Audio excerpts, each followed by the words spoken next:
Ciencia Médica, un segmento donde reconocidos especialistas de la salud nos hablan de los grandes avances de la medicina moderna, síntomas y tratamientos. Acompáñanos en esta edición. O sea, uno no tiene por qué ejercer una profesión que no le corresponde.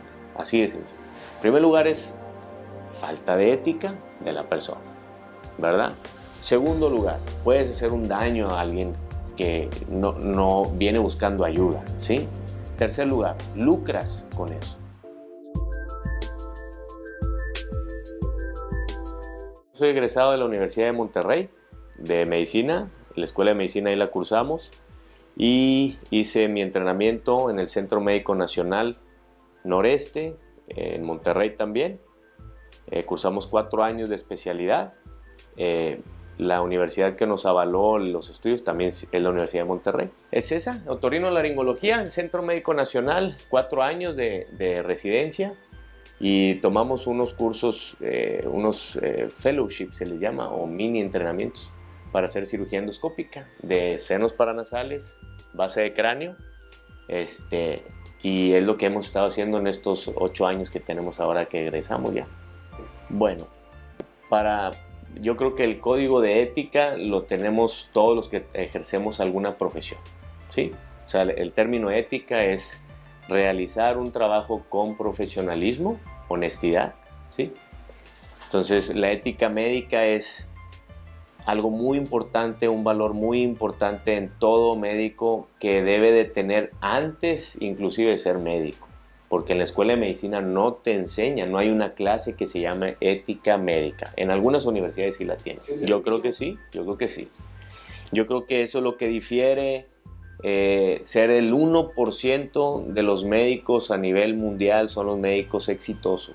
Hay 99% de médicos que están en el camino, y ¿por qué no llegan al éxito? Es porque carecen de ciertas cosas, y una de ellas puede ser la ética médica. Entonces, es un valor muy importante humano, ¿verdad? Principalmente humano.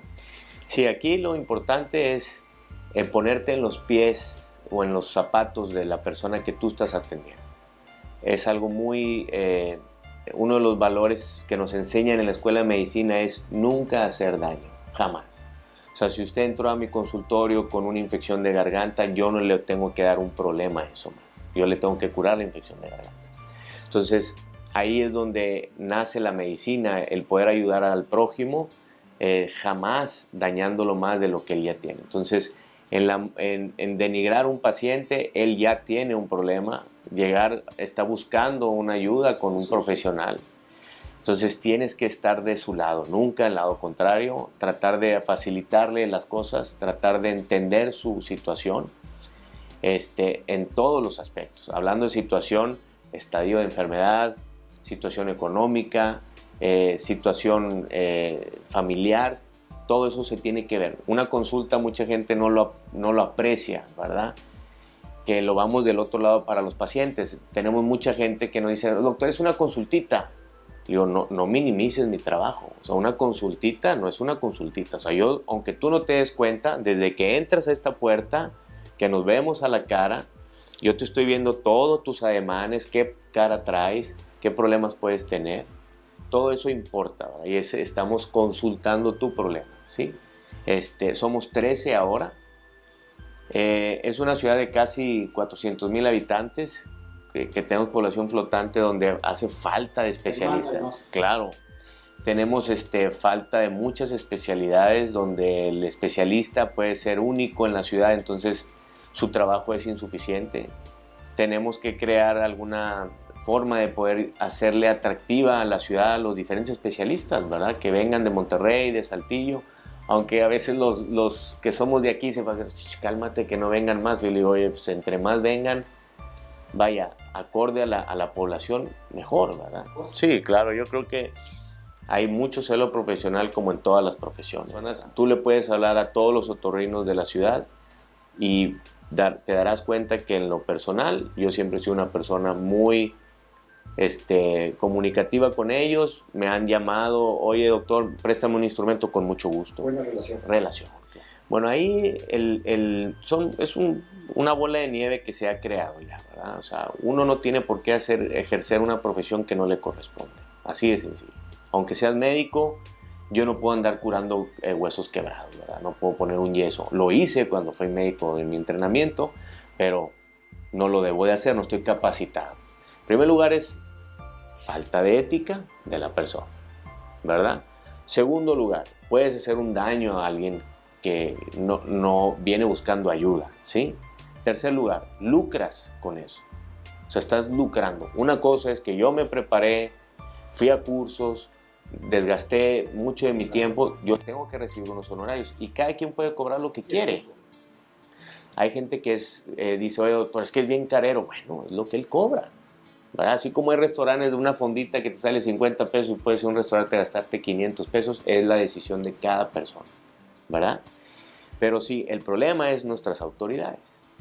Nuestras autoridades no tienen capacidad de encontrar esos médicos que falsamente están ejerciendo una profesión, que no tienen certificación. Nosotros legalmente debemos estar certificados.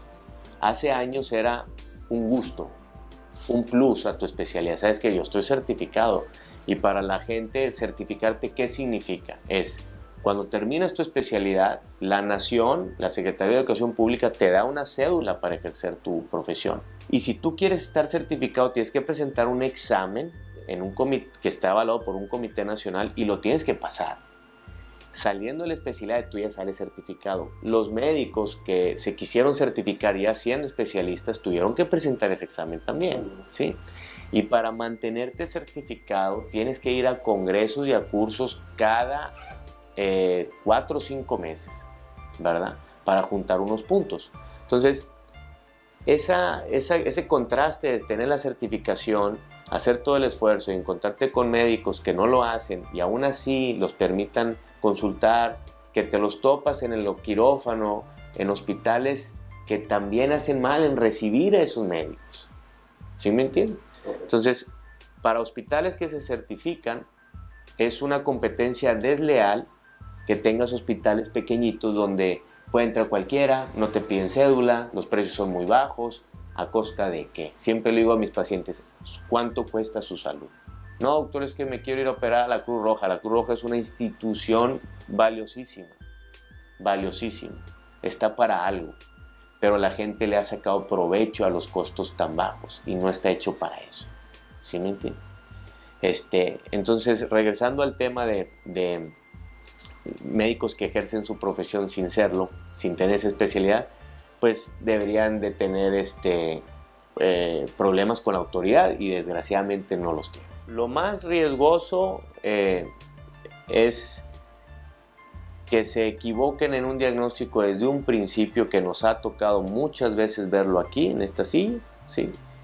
Donde el paciente viene con tratamientos de hasta 3 o 4 meses recibiendo medicamentos que le ponen en riesgo su salud, claro, que se perdió ya tiempo valiosísimo para poderlos ayudar y que a final de cuentas ese paciente pues va a tener unas consecuencias a veces hasta terminales y a los médicos no les pasa nada. O sea, no hay ninguna autoridad que persiga eso, ¿verdad? Entonces sí se debe tener mucho en cuenta la población.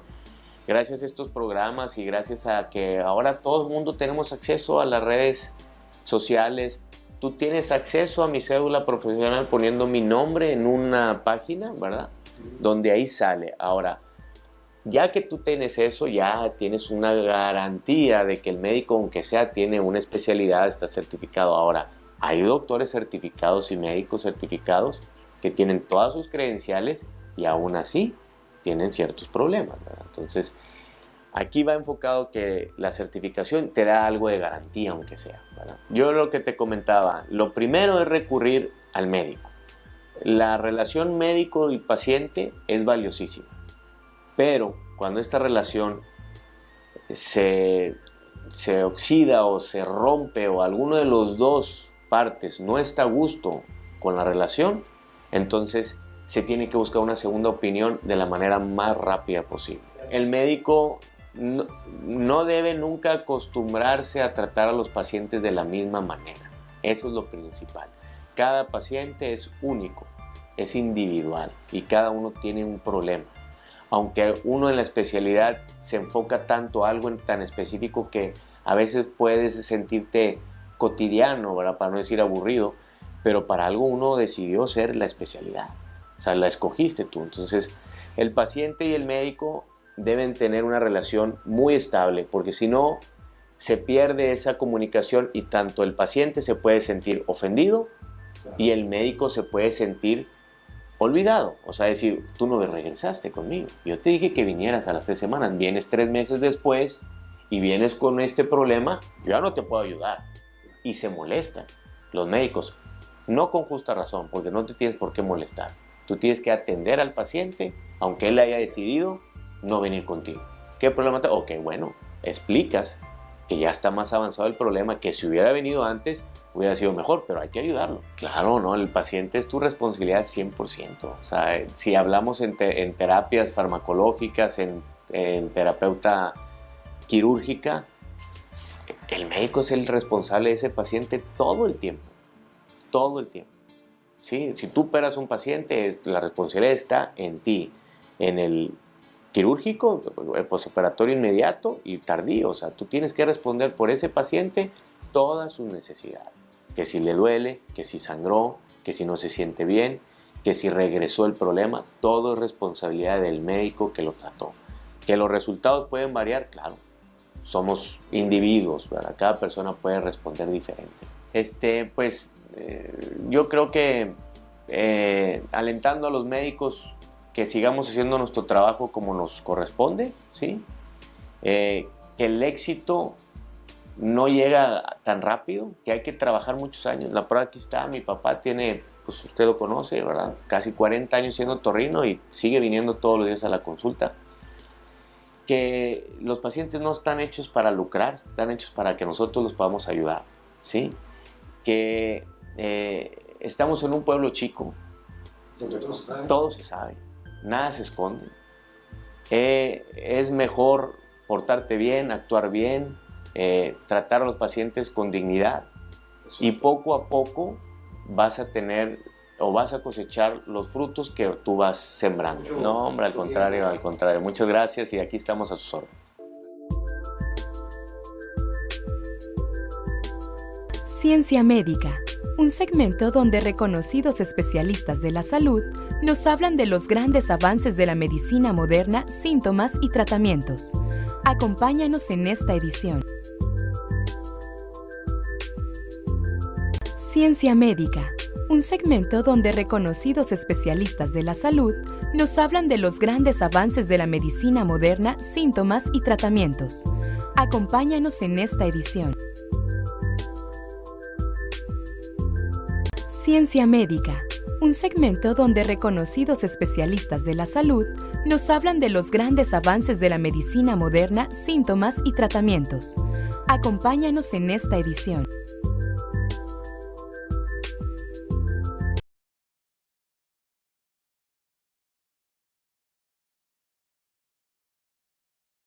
En materia de salud, pero de regreso a Estados Unidos, aunque parezca una contradicción, es en los hospitales en donde más errores médicos se cometen, convirtiéndose así en la tercera causa de muerte a nivel nacional. Dulce Castellanos desde Los Ángeles nos tiene las impactantes cifras y el testimonio de una sobreviviente de negligencia médica. Ingresar al hospital ahora podría ser un arma de doble filo. Los estadounidenses tienen más probabilidades de morir a causa de un error médico que de un ataque cerebral, diabetes, neumonía o un accidente automovilístico. Las posibilidades que hay de cometer errores en un hospital va a ser más grande que cuando trabajamos en clínica. Recuérdense que los casos más difíciles van a ir al hospital. Un análisis de la Escuela de Medicina de la Universidad Johns Hopkins estima que la muerte por un error médico es la tercera causa principal, con más de 250,000 muertes al año, después de las enfermedades cardíacas y cáncer. Me pusieron un catéter y bueno, calmó el dolor. Pero ¿cuál fue mi sorpresa? Que a los 2 meses me volvió a dar la misma infección y así consecutivamente. me volvió a dar 4 veces más. Claudia Noches dice sentirse agradecida que aún está con vida después de haber sufrido una negligencia médica que fue sumamente dolorosa, a tal punto que en su desesperación confió más en la intervención de su esposo. Él mismo le retiró un catéter que había sido olvidado dentro de su cuerpo. De que él como pudo desinfectó una pinza con alcohol y él fue el que me ayudó, pues gracias a Dios en ese momento yo ya no aguantaba el dolor. Me ayudó, me lo sacó y fue que drenó todo eso que yo tenía y se fue el dolor. El doctor Alonso dice que el error humano es una realidad, por lo cual existen medidas en todos los niveles de cuidado para brindar la mejor atención posible. Si los comités médicos de cada hospital juegan su rol, esto se puede ir resolviendo. El problema podría ser mayor ya que no se requiere registrar los errores médicos en los certificados de defunción, lo que impide obtener cifras exactas de este tipo de muertes. En Los Ángeles, California, Dulce Castellanos, Univisión.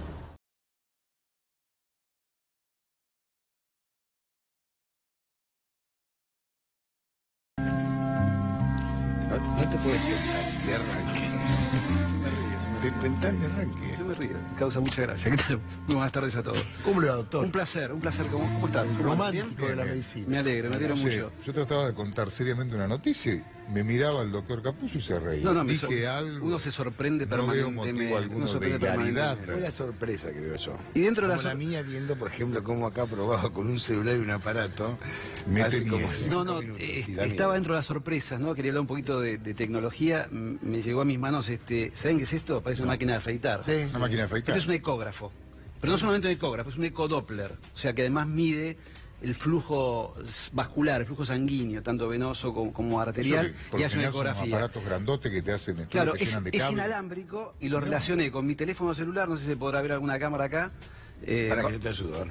Mostrar ahí, básicamente. Hace lo mismo que hacen esos aparatos grandes cuando vas al cardiólogo. Es te más hacen un superficial estudio. para estudios principalmente vasculares, No. para los flebólogos. ¿Eso qué es la? Esto es un gel que obtuve acá en una producción impresionante. sí. Por ejemplo, acá me voy a hacer, A ver, pero voy a ahora tenés que mostrar tratar de acá. mirarme acá la arteria carótida, se va a ver ahí, Pero hay que verlo acá. y la vena yugular se va a ver ahí, acá en el monitor. No tenés sangre, doctor. ¿Ahí va bien? Ahí está. Ahí va Sí, bien, sí. ahí va bien. Ahí Ahí se se ve. ven estructuras vasculares, ¿eh? Si yo lo comprimo la vena y lo que se ve más dilatado es la arteria. Esto es, digamos, difícil para que la gente lo comprenda, pero yo quiero decir esto, la tecnología, lo que hemos llegado, que con este pequeño dispositivo, que es un ultrasonido, un ecógrafo, además tiene Doppler, y uso como monitor mi teléfono celular. Puedo ver accesos vasculares, por ejemplo, yo tengo que pinchar un paciente en terapia intensiva o en la guardia, tengo que buscarle la arteria o la vena para buscar una vena central y con esto puedo pincharlo sabiendo dónde estoy pinchando. Claro. Mismo la arteria radial la puedo buscar con esto, es fantástico. También para detectar varicoceles, etcétera, etcétera. La profundidad no es enorme, pero la ventaja que tiene esto es que con un... Y aparte es rápido. Rapidísimo. Claro. Voy a la casa de alguien, le hago el estudio y además mide un montón de cosas, bueno, una serie de datos. Pero básicamente lo que quería hablar es acerca del error médico.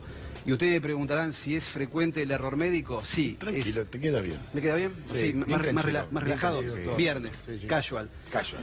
El error médico es frecuente. Sí, sí. Hay estudios hechos en la República Argentina que dice que el 12% de las personas que va a un centro hospitalario, tiene un 12% de personas que se complican por el error médico. Y hablamos de error médico, no hablamos de mala praxis, hablamos de error. distinto tipo de errores médicos.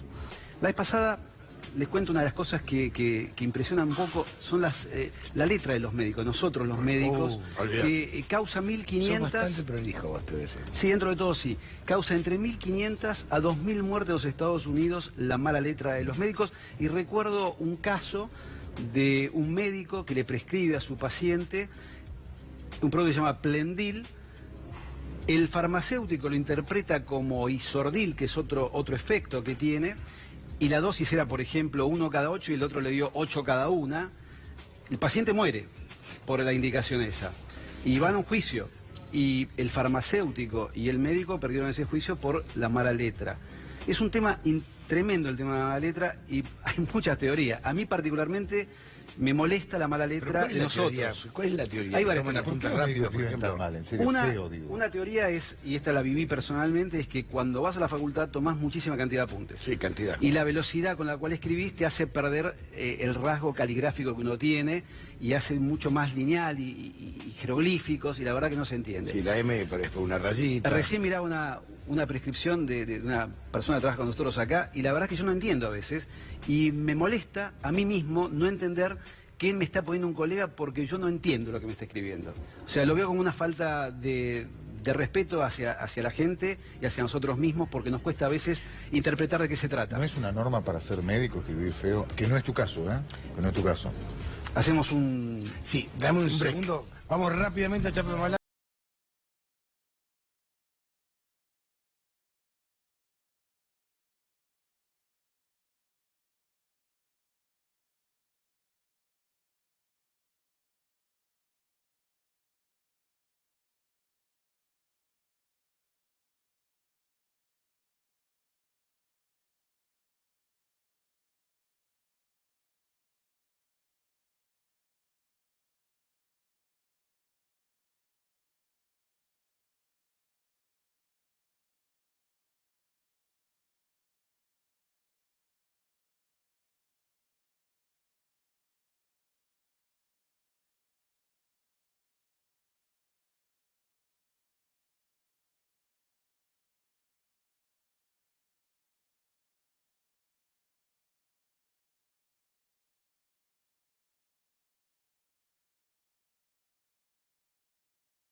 Como médica legista responsable de la defensa médico-legal de los asegurados de Noble, he notado un incremento en la frecuencia y en la severidad de las demandas contra profesionales y contra instituciones de salud.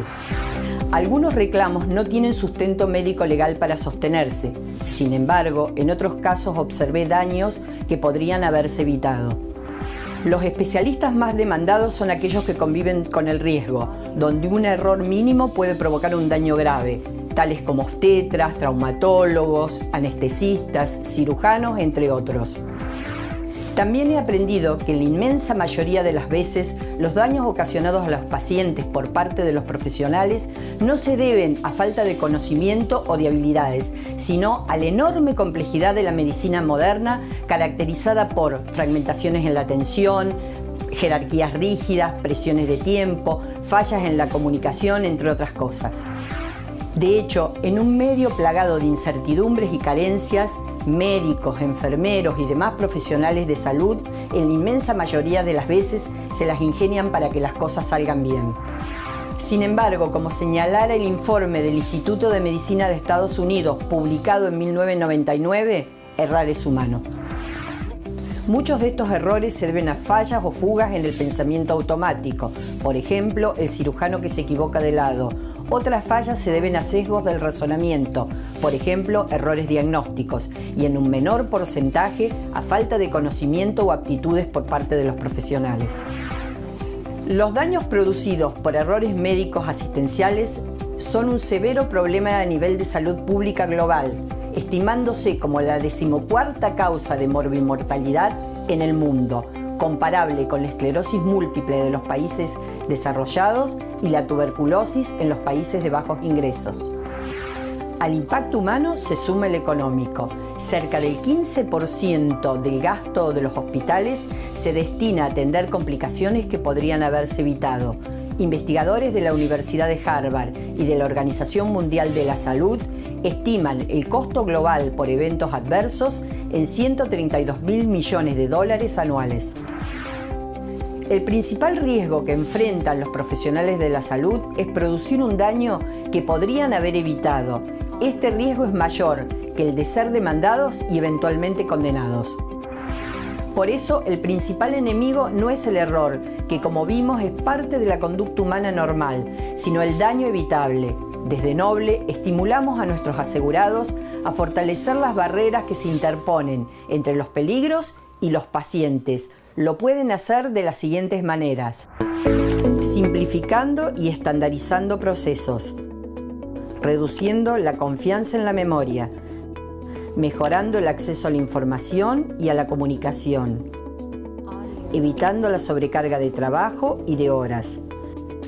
También los alentamos para que hagan los errores visibles, estimulando la notificación de incidentes con el foco puesto en los sistemas y no en los individuos.